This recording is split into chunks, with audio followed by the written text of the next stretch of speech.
Hello students, welcome to my channel. So today we will be discussing about inverter. So देख लेते हैं कि inverter क्या होता है। तो जैसे कि आपने रेक्टिफायर्स के बारे में बच्चों पढ़ा होगा, तो रेक्टिफायर आपका जो होता है वो डीसी को एसी में कन्वर्ट करता है। लेकिन जैसे कि आप कोई भी इन्वर्टर अगर देखें तो इसका जो रिवर्स प्रोसेस जो रेक्टिफिकेशन का होता है वो आपका इन्वर्टर होता है। मतलब कि जब भी आप किसी भी डीसी को एसी में कन्वर्ट करते हैं तो वो इन्वर्जन होता है। और दूसरे शब्दों में अगर कहा जाए तो हम इसके रिवर्स प्रोसेस जो रेक्टिफिकेशन का होता है उसे हम इन्वर्जन कहते हैं। जो डिवाइस इस फंक्शन को इस प्रोसेस को परफॉर्म करता है उसको हम इन्वर्टर कहते हैं। Now let's discuss about block diagram of inverter कि किसी भी इन्वर्टर सर्किट में कौन कौन से सर्किट्स होते हैं, क्या क्या कंपोनेंट्स हमें यूज़ करने हैं। तो चलिए उसके बारे में हम देख लेते हैं कि इन्वर्टर का ब्लॉक डायग्राम किस तरीके से होता है। तो बच्चों देखिए, ये आपका डीसी सोर्स है, जैसे कि मैंने इस ब्लॉक डायग्राम में रिप्रेजेंट किया है। आपने एक डीसी सोर्स लिया तो जो इसका आउटपुट होगा वो हमेशा उसका डीसी होगा। ये आपका रेजोनेंस सर्किट है या ऑसिलेटर सर्किट है। यहाँ से आपकी एसी आउटपुट आएगी। उसके बाद आपने एक स्टेप अप ट्रांसफार्मर यूज़ किया और स्टेप अप ट्रांसफार्मर के आउटपुट से आपको एसी आउटपुट मिलेगा। तो बच्चों ये बेसिकली आपका ब्लॉक डायग्राम है किसी भी इन्वर्टर सर्किट का।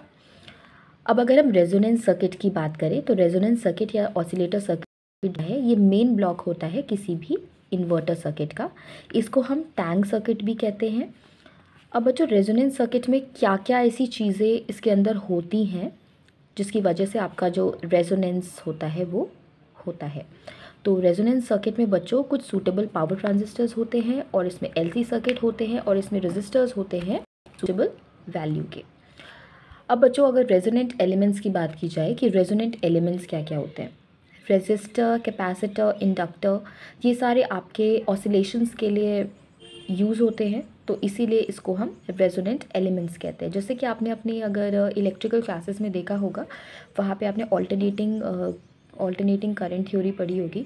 तो बच्चों वहाँ पे आपने देखा होगा कि किस तरीके से आपके जो जितने भी आरएलसी कंपोनेंट्स होते हैं वो रिक्वायर्ड ऑसिलेशंस प्रोवाइड करते हैं, कुछ ऑसिलेशंस आपको देते हैं। तो इसीलिए हम उनको रेजोनेंट एलिमेंट्स कहते हैं। अब बच्चों आप देख सकते हैं कि जो डीसी होता है वो हम ऑसिलेटर में फेड करते हैं फ्रॉम अ डीसी सोर्स, जैसे कि आप फिगर में देख सकते हैं। तो जो बेसिक फॉर्मूला होता है जहाँ से हम ऑसिलेशंस प्रोड्यूस करते हैं किसी भी टैंक सर्किट में, वो अंडर डैम्प्ड होना चाहिए इन नेचर। तो अंडर डैम्प्ड का जो फॉर्मूला है वो है R² is greater than 4L/C। अब बच्चों आप देख सकते हैं, अगर आप in case of battery is used as DC source, अगर आप सपोज करिए कि बैटरी यूज़ करते हैं किसी भी डीसी सोर्स में, तो उसमें आप it should be charged bye rectified DC obtained from AC means. अब आप ऑसिलेशंस को अगर स्टेप अप करना चाहते हैं तो उसके लिए आप फिगर में देख सकते हैं, आप यहाँ पे स्टेप अप ट्रांसफार्मर का प्रयोग करेंगे। ओके स्टूडेंट्स, तो जैसा कि हमने डिस्कस किया है इन्वर्टर्स के बारे में, तो इन्वर्टर्स का जो ब्लॉक डायग्राम है वो हमने यहाँ पे स्टडी कर लिया है कि इसमें क्या क्या ऐसे कंपोनेंट्स होते हैं। तो इसका क्विक रिवीजन देख लेते हैं कि जो इन्वर्टर आपका प्रोसेस होता है वो आपका डीसी टू एसी में कन्वर्जन उसका होगा। तो ये रेक्टिफिकेशन का जस्ट ऑपोजिट प्रोसेस है या रिवर्स प्रोसेस इसको हम कह सकते हैं। ये आपका एक ब्लॉक डायग्राम है किसी भी इन्वर्टर का, जो मैं अभी बता चुकी हूँ आपको। वेरी जनरल क्वेश्चन, तो आप देख लीजिएगा कि इन्वर्टर का ब्लॉक डायग्राम किस तरीके से आप डिज़ाइन करते हैं, इसमें कौन कौन से आरएलसी कंपोनेंट्स होते हैं, टैंक सर्किट क्या होता है। और अब पढ़ते हैं कि कितने टाइप के हमारे इन्वर्टर्स हम यूज़ करते हैं। ओके बच्चों, अब हमारे जो इन्वर्टर्स होते हैं उसको हम 3 पार्ट्स में क्लासीफाई कर सकते हैं। पहला तो आपका होता है सीरीज़ इन्वर्टर, दूसरा होता है पैरेलल इन्वर्टर और तीसरा होता है आपका bridge inverter. So let's discuss about what is series inverter. तो पहले बच्चों हम इसका सर्किट देख लेते हैं। आपने जिस तरीके से सर्किट देखा, यहाँ पे VDC है, C1 C2 L1 L2, ये आपके जो लोड के साथ कनेक्टेड है। यहाँ पे आपका SCR1 है और SCR2 है। आपने यहाँ पे DC इनपुट दिया है और आपको यहाँ पे AC आउटपुट ऑब्टेन हो रहा है। तो यही आपका प्रोसेस होता है किसी भी इन्वर्टर सर्किट का कि आप जब DC को AC में कन्वर्ट करते हैं तो वो आपका इन्वर्जन प्रोसेस होता है। और जो भी सर्किट इस प्रोसेस को कंप्राइज करता है वो आपका इन्वर्टर होता है। तो बच्चों अब हम इस सीरीज़ इन्वर्टर के बारे में इसकी वर्किंग देख लेते हैं कि किस तरीके से आपका ये सर्किट जो है वो वर्क करता है। ध्यान से इस फिगर को देखिए, आपका C1 है, C2 है, ये आपका DC वोल्टेज है, इसके बीच में आपने एक लोड लगाया, यहाँ पे SCR1 SCR2 या आपका L1 L2 आपने DC दिया और आपको यहाँ पे AC आउटपुट मिलेगा। ओके अब बच्चों किसी भी सीरीज़ इन्वर्टर की अगर आप बात करें तो यहाँ पे जो कम्यूटेटिंग एलिमेंट्स होते हैं वो आपके L और C होते हैं। तो आपने देखा कि आपके कम्यूटेटिंग एलिमेंट्स है, जैसा कि अभी हमने पीछे इसका पूरा ब्लॉक डायग्राम पढ़ा, वहाँ पे हमने देखा कि किसी भी इन्वर्टर सर्किट के कम्यूटेटिंग एलिमेंट्स जो होते हैं L और C होते हैं। कम्यूटेटिंग वो एलिमेंट्स होते हैं जो आप respectively turn off and turn on कर सकते हैं। तो ये आपके कम्यूटेटिंग एलिमेंट्स हैं, इसको आपने सीरीज़ और लोड के साथ यहाँ पे कनेक्ट किया है और this constitutes a series RLC resonance circuit. तो ये आपका basically series RLC resonance circuit हो जाता है।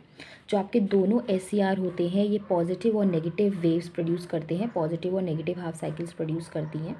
तो दोनों का जो कॉम्पोजिशन SCR का होगा वो एक तो SCR आपका as a positive output cycle देगा और दूसरा आपका एक नेगेटिव आउटपुट साइकिल देगा।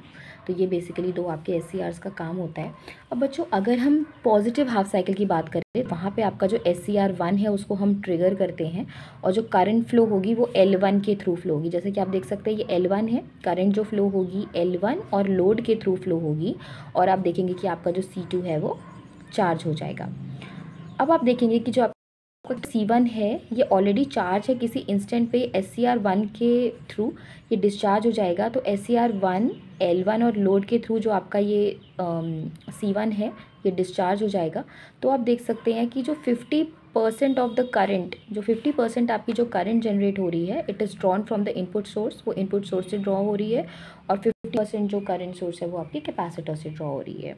अब बच्चों अगर हम सेकेंड नेगेटिव हाफ साइकिल की बात करें तो वहाँ पे आपका जो SCR2 है, या आप फिगर में देख सकते हैं कि आपका SCR2 है, SCR2 आपका चार्ज हो जाएगा और इस कंडीशन में जब SCR2 चार्ज होगा तो यहाँ पे आपका जो C1 है वो चार्ज हो जाएगा। आपने देखा कि C2 जो है वो डिस्चार्ज होगा from SCR2 load and L2।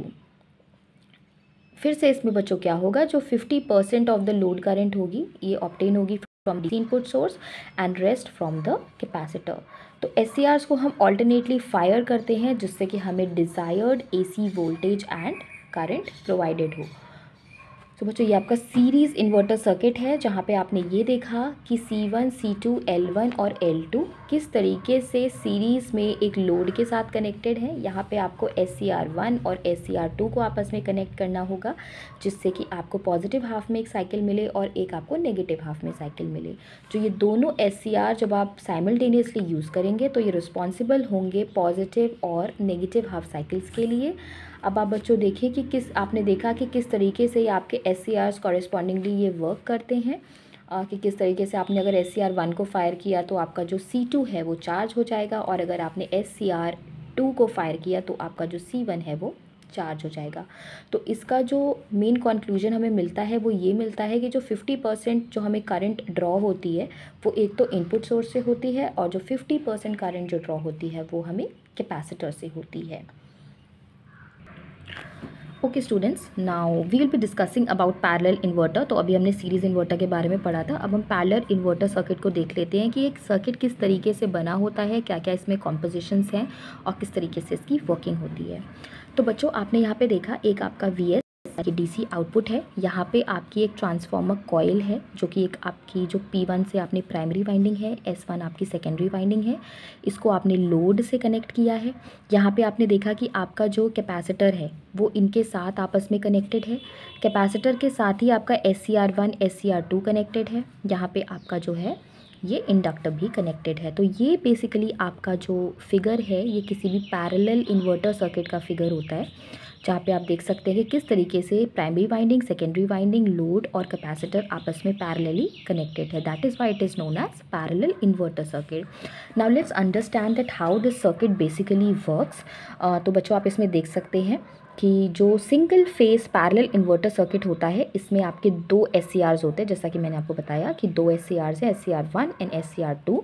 इसमें एक आपका इंडक्टर भी है और एक आउटपुट ट्रांसफार्मर है, जैसे कि मैंने आपको बताया कि प्राइमरी वाइंडिंग और सेकेंडरी वाइंडिंग है, और इसमें आपका एक कम्यूटेटिंग कैपेसिटर C है। अब बच्चों L का फंक्शन क्या होता है कि यहाँ पे हमने क्यों एक इंडक्टर यूज़ किया है। L को हमने इसलिए यूज़ किया है कि जिससे हम सोर्स करंट को कांस्टेंट रख सकें। अब अगर हम इन्वर्टर की वर्किंग की बात करें तो आप यहाँ पे देख सकते हैं कि किस तरीके से आपका जो कैपेसिटर है it comes in parallel with the load via the transformer windings, कि आप देख सकते हैं कि किस तरीके से आपका जो कैपेसिटर है वो पैरेलली कनेक्टेड है लोड के साथ, और यहाँ पे आपकी प्राइमरी और सेकेंडरी ट्रांसफार्मर वाइंडिंग के साथ। तो इसी कारण से हम इसको पैरेलल इन्वर्टर कहते हैं। अब बच्चों इसका जो ऑपरेशन है वो समझ लेते हैं। इसके 3 टाइप्स के मोड होते हैं इस पैरेलल इन्वर्टर सर्किट के। तो जो 3 टाइप के मोड होते हैं वो आपका होता है मोड 1, मोड 2 एंड मोड 3। तो मोड 1 में आपने क्या किया, मोड 1 में अगर आपने SCR को ऑन किया तो आप देखेंगे कि करंट फ्लो करेगी in the upper half of primary winding. जब आप SCR 1 को ऑन करेंगे तो आपका जो SCR 2 है ये ऑफ हो जाएगा। एज अ रिज़ल्ट आप देखेंगे कि जो EMF है वो इंड्यूस होगा across the upper half of primary winding, यानी कि प्राइमरी वाइंडिंग में एक तो ऊपर भी EMF इंड्यूस हो जाएगा और नीचे भी EMF इंड्यूस हो जाएगा। इन अदर वर्ड्स अगर हम इसके टोटल वोल्टेज इसके अक्रॉस टोटल वोल्टेज की अगर हम बात करें किसी भी प्राइमरी वाइंडिंग में, तो आपने देखा कि अपर और लोअर दोनों में वोल्टेज है, तो यानी कि VS + VS that will be your 2VS। तो आप ये देख सकते हैं कि अगर आपने इसके टोटल वोल्टेज किसी भी ट्रांसफार्मर की प्राइमरी वाइंडिंग के इस सर्किट में आप बात करें तो यहाँ पे आपको 2VS वोल्टेज मिलेगा, और जो कैपेसिटर C है उसको हम चार्ज करेंगे to voltage of 2VS with the polarity as shown in the figure. आपने देखा कि आपने जब यहाँ पे ट्रांसफार्मर को यूज़ किया तो अपर हाफ और लोअर हाफ दोनों में आपको वोल्टेज मिलेगा, तो जो उसका टोटल वोल्टेज होगा that will be your 2VS, और जो आपका कैपेसिटर यहाँ पे पैरेलली कनेक्टेड है उसका भी जो वोल्टेज होगा उसके अक्रॉस, कैपेसिटर के अक्रॉस, वो भी आपका 2VS होगा, और उसकी पोलैरिटी कुछ इस तरीके से जैसे कि हमने फिगर में रिप्रेजेंट किया है। ओके स्टूडेंट्स, अब डिस्कस कर लेते हैं कि मोड 2 ऑपरेशन क्या होता है। तो आप अगर किसी भी पैरेलल इन्वर्टर में देखें तो यहाँ पे आप देख सकते हैं कि अभी हमने मोड 1 डिस्कस किया था, अब हम डिस्कस करेंगे इसका मोड 2। तो मोड 2 में बच्चों क्या होगा, जब टाइम t = 0 होगा तो वहाँ पे आप SCR 2 को टर्न ऑन करेंगे by applying a trigger pulse to its gate. तो आपने यहाँ पे एक ट्रिगर पल्स अप्लाई किया किसी भी SCR में टू इट्स गेट। तो जब आप टाइम t = 0 देखें तो वहाँ पे आप देख सकते हैं कि कैपेसिटर वोल्टेज 2VS अपीयर होगा as a reverse bias across SCR 1। तो आपका जो कैपेसिटर वोल्टेज है 2VS वो एक रिवर्स बायस की तरह SCR 2 के अक्रॉस अपीयर होगा, और इसी तरह आपका जो SCR 1 है वो टर्न ऑफ रहेगा। अब आप देखेंगे कि एक करंट I0 इसमें फ्लो करेगी थ्रू SCR 2, और जो portion OP2 of the primary winding, आपने देखा कि यहाँ पे एक SCR 2 करंट फ्लो होगी from the portion OP2 of the primary winding, ये आपका OP2 एरिया है। अब जो कैपेसिटर वोल्टेज है, जैसे कि हमने अभी मोड 1 में पढ़ा था, कैपेसिटर वोल्टेज जो होता है वो पॉजिटिवली चार्ज होता है। यहाँ पे आपका जो कैपेसिटर वोल्टेज होगा it will charge from +2VS to -2VS। तो +2VS से -2VS में चार्ज होगा, और जो लोड वोल्टेज होगा वो भी VS से -VS में चेंज हो जाएगा। तो आपका जो लोड वोल्टेज है वो भी VS से -VS में चेंज हो जाएगा। ये आप देख सकते हैं फर्स्ट आपका पॉजिटिव वोल्टेज आपको मिला जब आपने मोड 2 यहाँ पे अप्लाई किया, जहाँ पे आपने SCR 2 को ऑन किया और SCR 1 को ऑफ़ किया। तो वहाँ पे आपने देखा कि जो कैपेसिटर की पोलैरिटी है वो बेसिकली रिवर्स हो गई है। जो आपका कंडक्शन एरिया है वो बेसिकली आपका OP2 एरिया है। ओके, तो आपने देखा कि जब आपका कैपेसिटर ऑपोजिट डायरेक्शन में चार्ज होता है फ्रॉम +2VS टू -2VS, और जो आपका लोड वोल्टेज भी होता है वो चेंज हो जाता है from VS to -VS। Okay बच्चों, तो ये आपका मोड 2 है जो मैंने आपको एक्सप्लेन कर दिया है। अब हम पढ़ेंगे इसका मोड 3। अब हम इसका देखेंगे कि मोड 3 आपका किस तरीके से वर्क करता है। तो हम फिगर में देख लेते हैं कि आपका मोड 3 किस तरीके से वर्क करता है। आपने देखा कि जब आपका कैपेसिटर चार्ज होता है टू -VS तो वहाँ पे आपका जो SCR 1 इट में be turn on at any time. तो आप देखेंगे जब आपने SCR 1 को ट्रिगर किया और कैपेसिटर वोल्टेज आपका 2VS है, इसमें रिवर्स बायस आपने अप्लाई किया है cross SCR 2 and therefore it is turned of. जब आपने देखा कि SCR 2 आपका ऑफ है, जब आपका SCR 2 ऑफ है तो आपका कैपेसिटर उसी समय डिस्चार्ज होना शुरू हो जाएगा और चार्ज होगा ऑपोजिट डायरेक्शन में। मतलब जब आपने SCR 2 को ऑफ किया तो आपका कैपेसिटर जो है ये डिस्चार्ज होना शुरू हो जाएगा, कैपेसिटर आपका डिस्चार्ज हो जाएगा और आप देख सकते हैं कि इसको ऑपोजिट डायरेक्शन में हम ये चार्ज करने लगेंगे। तो जो आपकी अपर प्लेट है वो पॉजिटिव हो जाएगी। ये प्रोसेस कंटिन्यू करेगा और एसी वोल्टेज ऑब्टेन किया जाएगा across the load. So this is basically your mode 3, that how your mode 3 works. तो बच्चों देख लीजिए किस तरीके से आपका ये मोड 3 वर्क करता है। ओके, तो आपने इसमें पढ़ा कि आपका जो कोई भी पैरेलल इन्वर्टर सर्किट होता है इसमें क्या क्या कॉम्पोजिशंस होते हैं, किस तरीके से आपका कैपेसिटर जो है आपस में लोड के साथ और प्राइमरी और सेकेंडरी वाइंडिंग के साथ कनेक्टेड होता है, कितने इसमें ऑपरेशंस होते हैं। तो आपने देखा कि इसमें mode 1, mode 2 and mode 3 operation है। So now we'll discuss bridge inverters. Okay students, now let's discuss about bridge inverters. तो आप यहाँ पे देख सकते हैं एक VDC आपका इनपुट है। यहाँ पे आपका D1, D2, SCR1, SCR2, SCR3, SCR4, D3 and D4 connected है और यहाँ पे आपका लोड है। इस सर्किट से आप ये देख सकते हैं कि किसी भी ब्रिज इन्वर्टर में आपको ट्रांसफार्मर की ज़रूरत नहीं होती है। तो यहाँ पे जो magnetic saturation of the core, ये प्रॉब्लम यहाँ पे नहीं आपको मिलेगी। मतलब आपका जो बेसिक इसमें जो एडवांटेज है वो ये है कि यहाँ पे आपको कोई भी प्रॉब्लम नहीं है magnetic saturation of the core की। तो okay, now let's discuss about what is a bridge inverter. तो जो एडवांटेज है ब्रिज इन्वर्टर का वो ये है कि यहाँ पे हमें कोई भी ट्रांसफार्मर की रिक्वायरमेंट नहीं होती है। तो इसीलिए इसमें कोई भी ऐसी प्रॉब्लम नहीं है कि आपको magnetic saturation of the core हो। ब्रिज इन्वर्टर का सबसे बड़ा फ़ायदा क्या होता है कि ये आपको बेटर वोल्टेज कंट्रोल देता है और वाइडर फ्रीक्वेंसी कंट्रोल देता है उसके आउटपुट पे। आपने देखा कि किस तरीके से एक ब्रिज सर्किट कंप्राइज्ड है, D1, D2, SCR1, SCR2। तो ये आपका ब्रिज 1 हो गया, ये आपका ब्रिज 2 हो गया, जहाँ पे आपका SCR3, SCR4, D3 and D4 आपस में जो 4 SCRs and 4 diodes how they are connected. So यहाँ पे आपने एक लोड ले लिया सेंटर पॉइंट में। तो आप देख सकते हैं किस तरीके से आपका जो ब्रिज इन्वर्टर है वो वर्क करता है। तो बच्चों ब्रिज इन्वर्टर को डिज़ाइन किया जाता है for single phase as well as 3 phase applications. तो इसको आप 3 फेस या सिंगल फेस एप्लीकेशंस में यूज़ कर सकते हैं। आपने अभी पढ़ा कि ब्रिज इन्वर्टर के क्या क्या एप्लीकेशंस हैं, क्या क्या एडवांटेज हैं। तो सबसे पहला तो एडवांटेज ये है कि इसमें ट्रांसफार्मर नहीं होता है, तो अल्टीमेटली इसमें कोई भी प्रॉब्लम नहीं होती किसी भी टाइप के magnetic saturation of the core की। जब अगर हम ब्रिज इन्वर्टर की बात करें तो इसमें क्या होता है कि आपको बेटर वोल्टेज कंट्रोल मिल जाएगा, वाइडर फ्रीक्वेंसी कंट्रोल मिल जाएगा उसके आउटपुट पे। थर्ड पॉइंट ये है कि ब्रिज इन्वर्टर को आप डिज़ाइन कर सकते हैं सिंगल फेस और 3 फेस एप्लीकेशंस दोनों के लिए। तो ये हमारा बेसिक ब्रिज इन्वर्टर सर्किट है, जिसमें आप फिगर में देख सकते हैं कि इसमें 2 पेयर्स ऑफ SCR हैं। There are 2 pairs, that is 2 pairs of SCR। तो SCR1, SCR2, SCR3, SCR4, इसी तरह से आपके 4 डायोड्स हैं, D1, D2, D3 and D4। तो इसमें क्या होता है बच्चों, एक पेयर जो SCR का होता है, जैसे ये वाला अगर पेयर ऑन रहेगा तो ये वाला ऑटोमेटिकली ऑफ हो जाएगा। तो इसका बेसिक ऑपरेशन यही होता है कि अगर आपका फर्स्ट पेयर ऑन है तो दूसरा पेयर आपका ऑफ हो जाएगा। तो आप देख सकते हैं कि 1 pair of SCR conducts and the other pair of SCR remains in of position. तो ये इसका बेसिक ऑपरेशन है। तो अगर आप फर्स्ट पेयर ऑफ SCR की बात करें तो यानी कि यहाँ पे आपके अभी SCR1 और SCR4 ये आपके पॉजिटिव हाफ साइकिल को कॉन्स्टिट्यूट करेंगे और SCR2 एंड SCR3 ये आपके नेगेटिव हाफ साइकिल को कॉन्स्टिट्यूट करेंगे। तो आप देख सकते हैं कि अगर आपको पॉजिटिव हाफ साइकिल जनरेट करनी हो तो उस कंडीशन में आपका SCR1 and SCR4 they will conduct, and for negative generation of half cycle you can see that SCR2 and SCR3 SCRs will conduct. Okay, तो जब आपका SCR1 और SCR4 ऑन रहेगा तो उस कंडीशन में 2 एंड 3 ऑफ रहेगा, और जब आपका SCR2 एंड 3 ऑन रहेगा तो आपका SCR1 एंड 4 ऑफ रहेगा। तो पॉजिटिव साइकिल में आप क्या देख सकते हैं, जब SCR1 और SCR4 ऑन है तो उस कंडीशन में आपका SCR2 एंड SCR3 ऑफ है। और अगर आपको नेगेटिव हाफ साइकिल देखना है तो आप नेगेटिव हाफ साइकिल में देख सकते हैं कि alternatively 2 and 3 are gated, therefore SCR1 and SCR4 are force commutated. तो इस तरीके से आप देख सकते हैं कि SCR2 and SCR3 are responsible for the generation of negative half cycle of the output.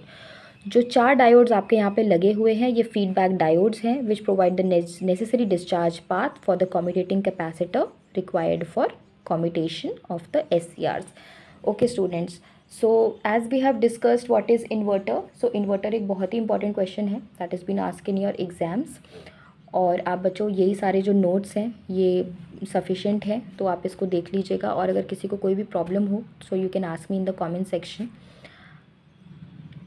Okay, so this is how your basic inverter works. तो इन्वर्टर का जैसे नाम ही है इन्वर्जन प्रोसेस देना, तो इस तरीके से आपका जो इन्वर्टर है वो काम करता है। 3 इसमें टाइप्स ऑफ इन्वर्टर होते हैं, एक सीरीज़ होता है, एक पैरेलल इन्वर्टर होता है और दूसरा आपका ब्रिज इन्वर्टर होता है। Okay students, thanks for watching my video.